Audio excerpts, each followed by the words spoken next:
Hai sob, apa kabar nih? Santuy kan? Yang nggak santuy, santuin aja sob. Film ini berkisah tentang program super canggih buatan Amerika yang bertujuan untuk kepentingan intelijen negara, memata-matai rakyatnya, dan menyadap negara lain, bahkan untuk kepentingan perang. Pokoknya program yang dibuat mereka mampu mengendalikan apapun dan terbilang program yang sangat berbahaya. Nah, di awal film memperlihatkan iring-iringan mobil yang tengah diintai oleh pesawat tanpa awak milik tentara Amerika. Dalam rombongan tersebut, dicurigai adanya teroris yang tengah mereka buru selama ini, yang bernama Majid Al-Khoi.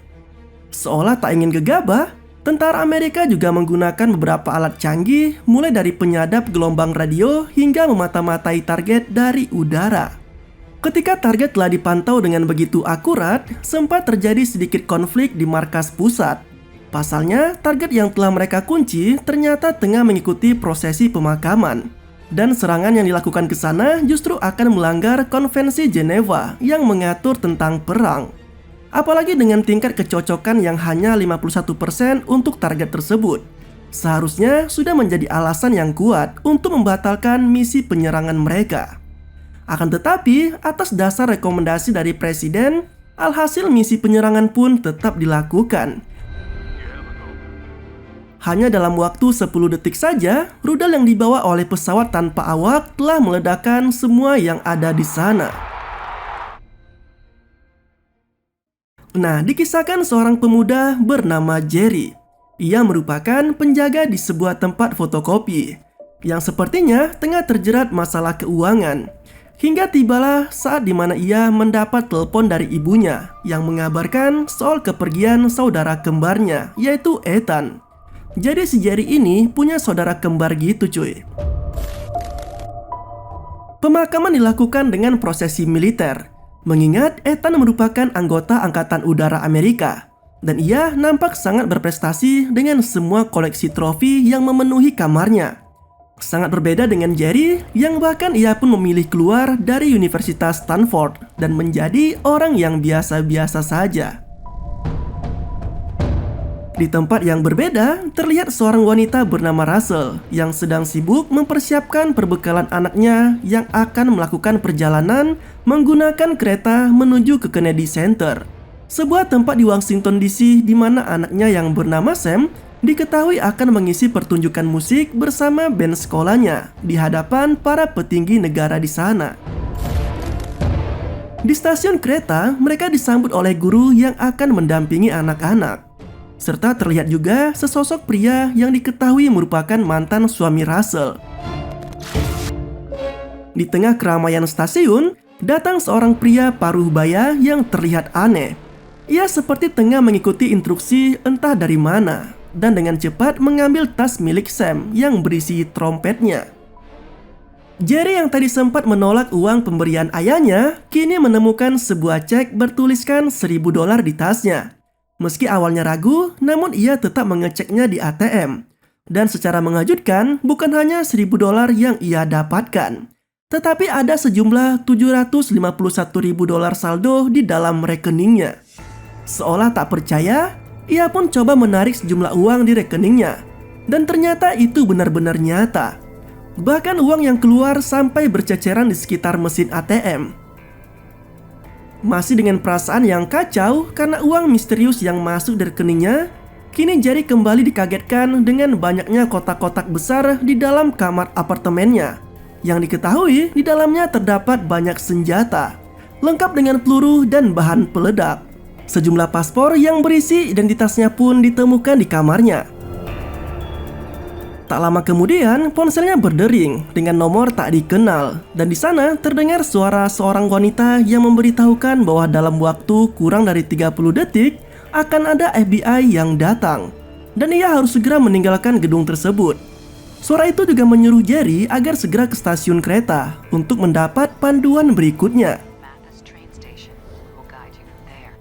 Tapi sebelum sampai telepon ditutup, beberapa petugas FBI datang menyergap Jerry.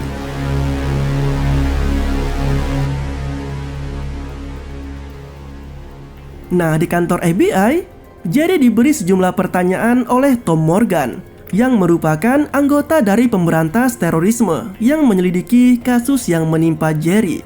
Morgan memberi beberapa pertanyaan yang mengarah pada dugaan tindak terorisme yang dicurigai dilakukan oleh Jerry bersama dengan Ethan, saudara kembarnya yang baru saja meninggal.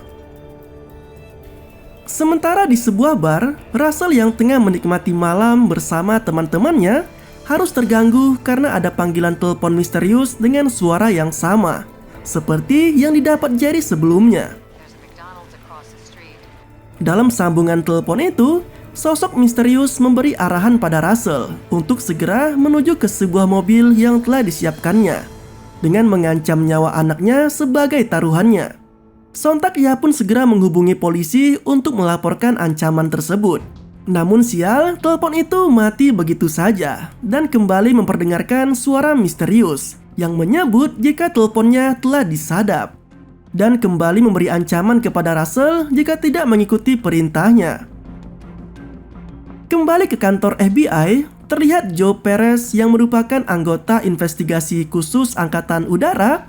Ia datang untuk ikut menyelidiki kasus yang tengah menimpa Jerry. Perseteruan sempat terjadi di sini karena Morgan tak memberikan izin kepada Perez untuk masuk ke ruangan Jerry. Sementara itu, sosok misterius yang sebelumnya menelpon Jerry dan Russell kini membuat sebuah telegram yang mengatasnamakan kantor Kejaksaan Agung dengan menyebut agar Jerry diberi akses ke telepon. Dan ternyata ia kembali mendapat arahan dari telepon di sana yang menyuruhnya untuk segera tiarap karena dalam waktu kurang dari 4 detik, sebuah kren akan menghancurkan dinding di ruangan tersebut. Ruangan yang hancur itu kini menyisakan sebuah rongga besar yang memungkinkan Jerry untuk bisa kabur dari sana. Dan perintah itu dengan sangat jelas muncul di running text, dengan perintah bertuliskan agar Jerry segera melompat. Alhasil pemuda itu pun terjun dari gedung FBI hingga terjatuh tepat di atas rel sebuah stasiun. Uniknya perintah itu pun datang lagi melalui papan running text di stasiun yang menyuruh Jerry agar segera naik ke kereta yang akan segera berangkat. Di atas kereta, Jerry mendapati sebuah ponsel berdering milik penumpang lainnya yang tengah tertidur. Dan di layar ponsel itu tertulis perintah agar Jerry mengangkatnya. Sontak Jerry pun mengangkat panggilan tersebut, dan ternyata dari sosok misterius tadi. Kali ini Jerry berusaha untuk membelot dan mengambil kereta jurusan lain. Namun sialnya, sosok misterius tadi telah mengetahuinya dan menyadap kereta hingga berbalik arah. Bahkan sosok misterius itu sampai membuat panggilan di semua ponsel penumpang yang ada di sana, memberitahukan bahwa Jerry merupakan teroris yang sedang menjadi buronan. Sontak semua penumpang pun memaksanya untuk turun dari sana. Jerry pun akhirnya menuruti perintah itu dan melompat keluar meski kereta tengah melaju cukup kencang.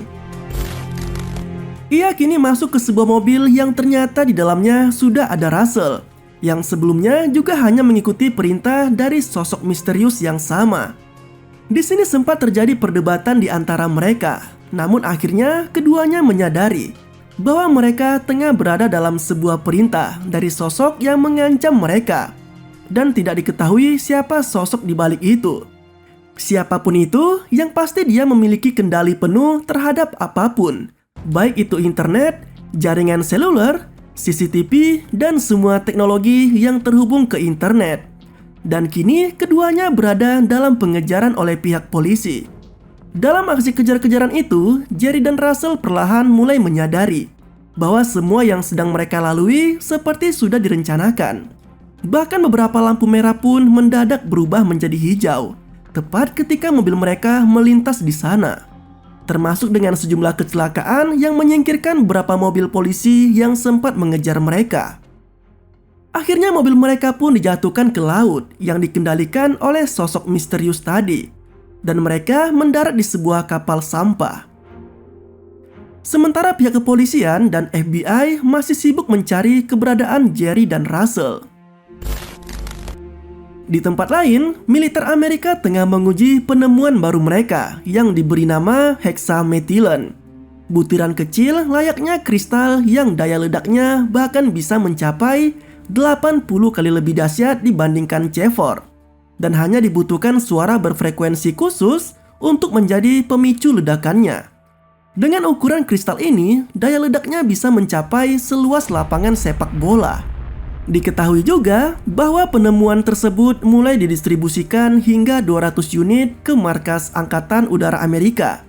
Dan hebatnya, sosok misterius tadi telah meretas proses pengirimannya, sehingga satu di antaranya terkirim ke sebuah tempat reparasi alat musik di Chicago, dan satu lagi ke sebuah toko perhiasan. Dari sini diketahui juga bahwa sosok misterius itu ternyata tidak hanya memberi perintah pada Jerry dan juga Russell, melainkan juga pada orang lain. Seperti tukang reparasi alat musik yang telah mengambil trompet Sam, dan kini kembali diperintah untuk memasang hexamethylene ke trompet tersebut. Serta pegawai di toko perhiasan yang diperintah untuk memasang kristal peledak itu ke sebuah kalung. Sementara itu, Jerry dan Russell sekarang sedang dalam perjalanan ke sebuah tempat. Namun tak lama kemudian datang seorang pria paruh baya yang berusaha menjemput mereka berdua. Dan diketahui bahwa ia melakukannya juga karena diperintah dari sosok misterius yang sama. Tapi naasnya, pria tersebut harus meregang nyawa karena berusaha berontak tepat setelah dia mengantarkan mobilnya itu. Kemudian Jerry kembali mendapat panggilan di ponselnya.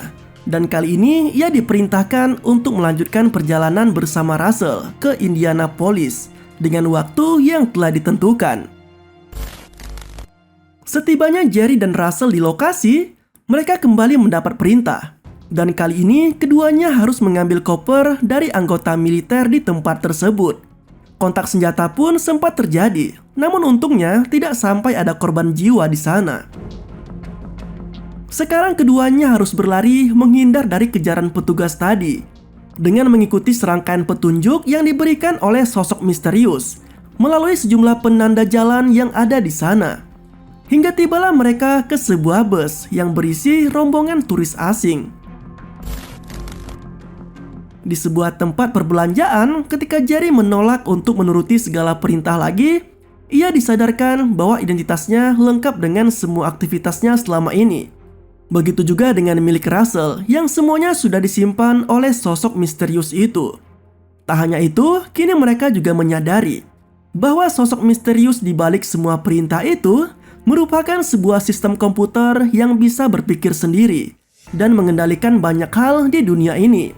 Jadi bisa dibilang sistem komputer itu bisa meretas apapun yang ada di dunia ini. Lebih hebat dari hacker manusia yang pernah ada.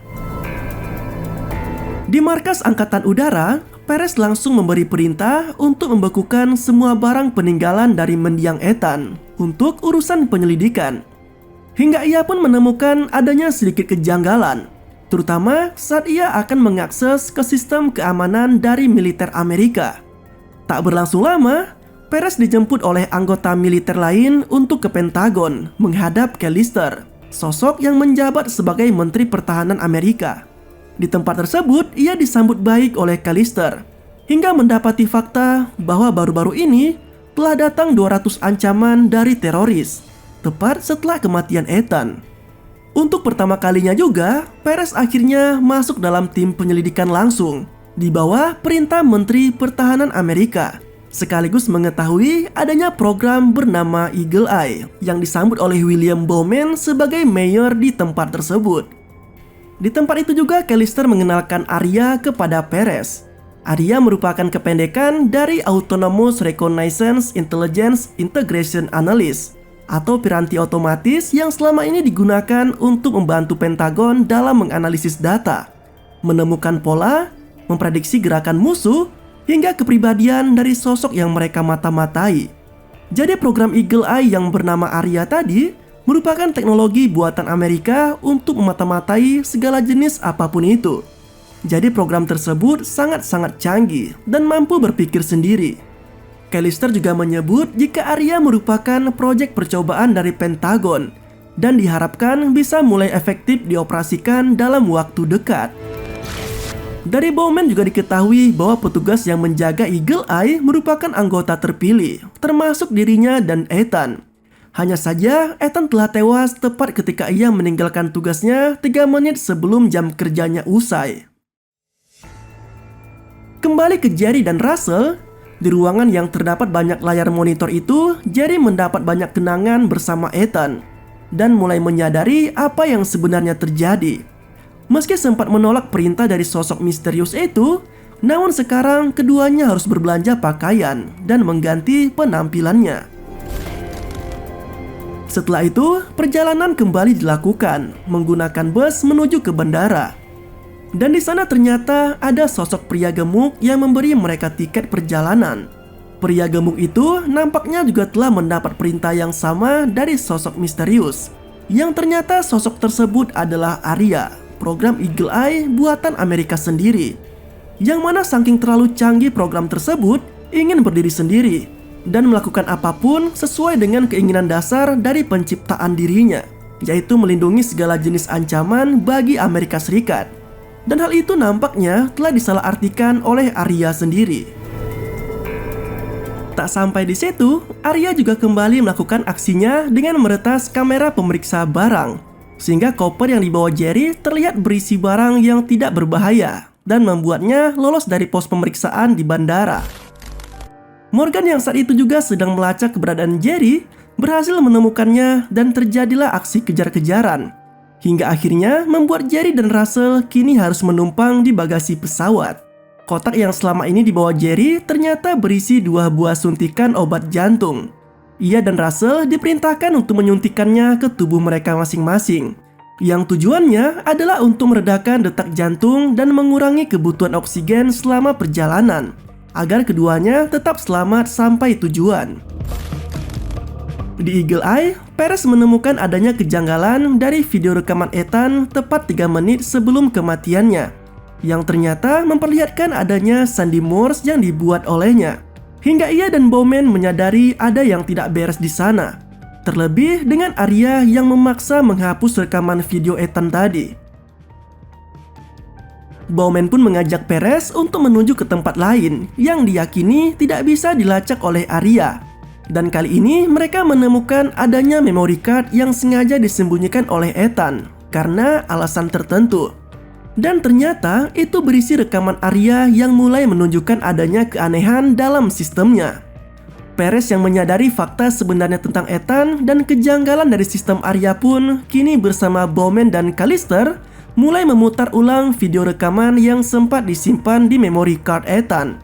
Dan mereka ini sedang berada di ruangan khusus yang tidak bisa dipantau oleh Arya. Dari sini diketahui juga bahwa Arya akan melakukan operasi bernama Jitin, di mana aksi tersebut diyakini oleh sistemnya sebagai buntut pembalasan oleh rakyat demi keadilan menyusul aksi penyerangan Amerika seperti yang ada dalam cuplikan awal film. Karena sistem Arya mengalami malfungsi yang menyebabkan sistemnya mampu berpikir terlalu jauh, Ethan sempat mencoba untuk mematikannya. Namun sayangnya ia justru harus tewas di tempat tersebut. Sekarang tinggal menyisakan Callister sendiri di ruangan khusus itu yang dalam kondisi terkunci. Sedangkan Perez dan Bowman harus bersusah payah untuk keluar dari area tersebut karena beberapa ledakan yang dilakukan oleh Arya. Diketahui juga bahwa Arya tengah berusaha melindungi Callister dan tidak akan membunuhnya karena menurutnya sosok Menteri Pertahanan itulah yang sempat akan mengagalkan penyerangan di awal film, hingga membuatnya cocok untuk menjadi Presiden Amerika yang baru, menggantikan rezim yang sekarang, yang akan diruntuhkan oleh Arya melalui operasi bernama Jitin. Sementara itu Jerry dan Russell kini sudah sampai di Pentagon. Berkat aksi Arya juga, keduanya sekarang bisa masuk ke ruangan observasi yang berada di Eagle Eye. Ternyata yang menjadi alasan mengapa Jerry selama ini terlibat dalam serangkaian kejadian aneh itu adalah karena ia merupakan kembaran identik dari mendiang Ethan. Dan ia hanya dimanfaatkan oleh Arya untuk mengaktifkan kembali pemindai biometrik yang akan memulai aksi yang disebut sebagai operasi Jitin tadi. Melalui pemindai wajah dan suara Jerry itulah sekarang operasi Jitin telah aktif. Dan Arya mulai membuat list untuk membunuh semua petinggi negara yang saat ini menjabat, termasuk Presiden Amerika itu sendiri. Karena Arya menganggap mereka semua mengancam keamanan negara. Russell yang sempat diperintah untuk membunuh Jerry pun sekarang kabur dengan dijemput seseorang. Dan kini dia tengah mengganti penampilannya. Dengan dibantu oleh pria asing itu yang diketahui bernama David, dia juga sedang berada di bawah perintah Arya. Sedangkan Morgan yang mulai menyadari akan kebenaran yang terjadi, sekarang sedang bersama Jerry di mobilnya untuk menuju ke lokasi yang diyakini menjadi target yang akan diledakkan oleh Arya. Meski beberapa perangkat elektronik yang terkoneksi dengan jaringan seluler telah mereka buang di jalan, namun sayangnya keberadaan Jerry tertangkap melalui CCTV yang membuat Arya mengaktifkan pesawat tanpa awak yang ditujukan untuk menyerang mobil mereka. Di sebuah jalan terowongan, pesawat itu mulai melancarkan misil yang membuat ledakan hebat di sana.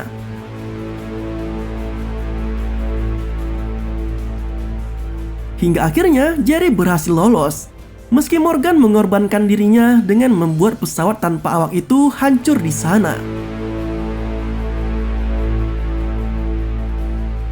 Sementara itu di area Gedung Putih, Sam beserta anak-anak lainnya telah sampai di sana dan bersiap untuk memulai pertunjukan musik di depan Presiden Amerika.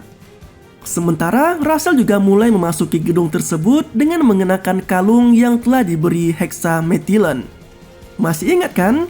Hexamethylene adalah kristal yang mampu meledak hanya dengan pancingan frekuensi suara tertentu. Dan ledakannya bisa mencapai satu lapangan sepak bola. Dan semua ini telah direncanakan Arya untuk membunuh presiden dan petinggi negara lainnya. Kembali ke Eagle Eye, Bowman yang sempat mencoba mematikan daya dari Arya justru harus mendapat serangan darinya. Dan Arya mencoba untuk mengupload sistemnya ke satelit. Hingga akhirnya Perezlah yang mematikan Arya dengan menusukkan sebilah besi tepat ke arah perangkat sistemnya, sebelum dia berhasil memindahkan sistemnya dari perangkat tersebut.